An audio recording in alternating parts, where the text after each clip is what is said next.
弟兄姊妹平安，今天是2024年的12月24号。今天的经文是诗篇96篇，以赛亚书第9章第2节到第7节，提多书第2章11节到14节，路加福音第2章14节到18节。今天要跟大家分享的主题是荣光。昨天我们谈到了尊贵的长子，事实上这是非常荣耀的事，因为有上帝的大光照耀的一个应许。因为上帝呢应许要赐下光照，让在黑暗当中的人呢得到光明。先是这个路加福音第2章的经文，因为天使和天军的出现，黑暗旷野当中出现了大光。后来又差了启明星，照亮前面的道路，并且带领了东方博士的术士观星学家们前来犹太地拜耶稣。就如同以赛亚书第9章第2节到第7节，先知也这样说道：生活在黑暗中的人已经看见大光，以往住在死荫之地的人，现在有光照耀他们。上主啊，你赐给他们极大的喜乐，你增加了他们的欢愉。他们的喜乐正像人在收割农作物，正像在分割战利品，因为你已经粉碎了他们的切索，扭断抽打他们的鞭子，打断了压迫者的棍子，正像你从前粉碎米甸的军队一样。侵略者的蝎子，染满血迹的战衣都要被火烧掉。有一个婴儿为我们而生，有一个儿子将赐给我们，他要来统治我们，他将被称为奇妙的导师，全能的上帝，永恒的父亲，和平的君王。他的王权将继续增长，他的王国永享和平。他要继承大卫的王位，他以公平正义为统治的基础，从现在直到永远。上主万军的统帅决意要成就这一切。这就是记载在路加福音第2章14节到18节的经文所提到的。愿荣耀归于至高之处的上帝，愿和平归给地上他所喜爱的人。天使离开他们回天上去的时候，牧羊人彼此说：我们进伯利恒城去，看主所告诉我们那已经发生了的事。于是他们急忙赶去，找到了玛利亚、约瑟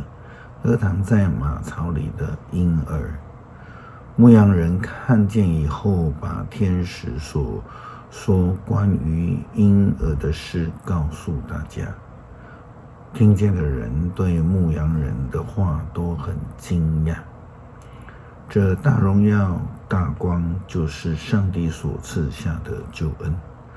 为的是要拯救全人类。又如同提多书第2章11节到14节的经文这样说道：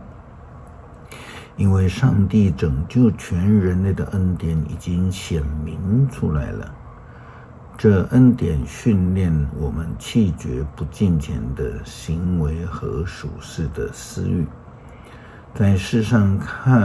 过着自治、正直、敬虔的生活，等待我们所盼望那蒙恩的日子来到。那时候，至尊的上帝和我们救主耶稣基督的荣耀要显现。基督为我们献上自己，救赎我们脱离一切的邪恶，使我们成为他纯洁的子民，归属于他，热心行善。这2点就是要我们跟随基督，学习一个节制、正直以及敬虔的生活，也帮助我们以纯洁的生命品质活在上帝的公义当中，使我们能够行善，归属于他的光明。诗篇96篇，要向上主唱新歌，全地要歌颂上主，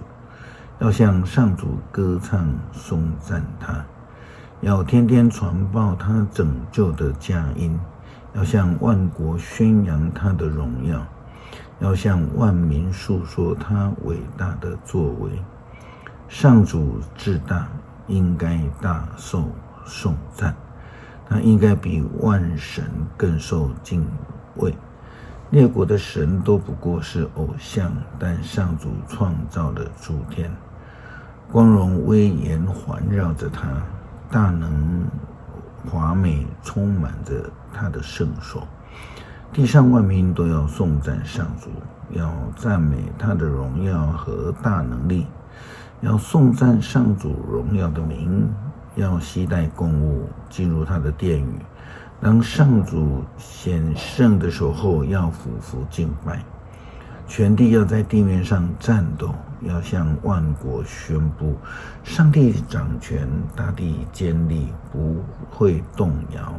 他要以公义治理万民，要把大地和天空欢